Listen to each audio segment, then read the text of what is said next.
దేవునికి స్తోత్రం. హల్లెలూయా హల్లెలూయా హల్లెలూయా హల్లెలూయా. దేవుని నామానికి మహిమ కలుగును గాక. ఆమేన్.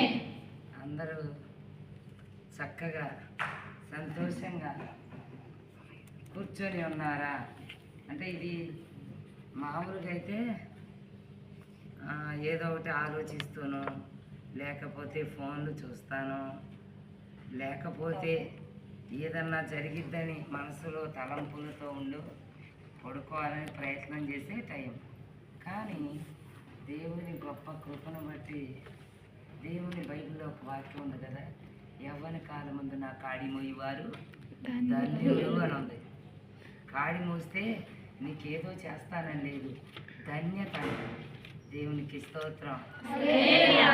ఇక్కడ కూర్చున్న ఈ ప్రాంగణంలో, కాలేజీ ప్రాంగణంలో, ఈ చుట్టుపక్కల మరి గాసు మీరే ఉన్నారా?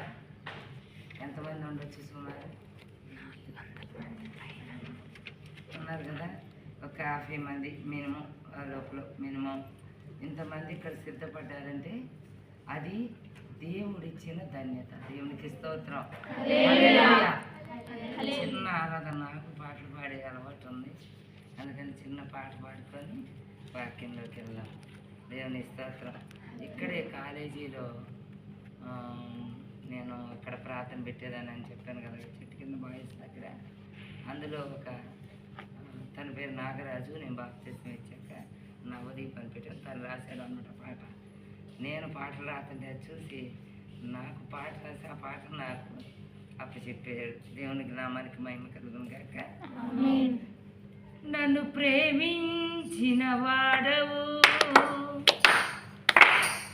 నన్ను రక్షించిన దేవుడవు, నన్ను ప్రేమించిన వాడవు, నన్ను రక్షించిన దేవుడవు, నీ కృపలో నన్ను ప్రేమించి నీ కాపిగా నిలిపావయ్యా, నీ కృపలో నన్ను ప్రేమించి నీ కాపిగా నిలిపావయ్యా.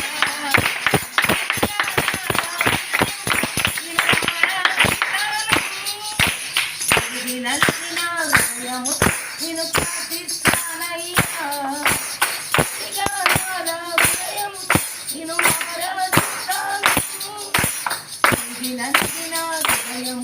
నేను ప్రార్థిస్తానయ్యా, నన్ను ప్రేమించిన వాడవు, నన్ను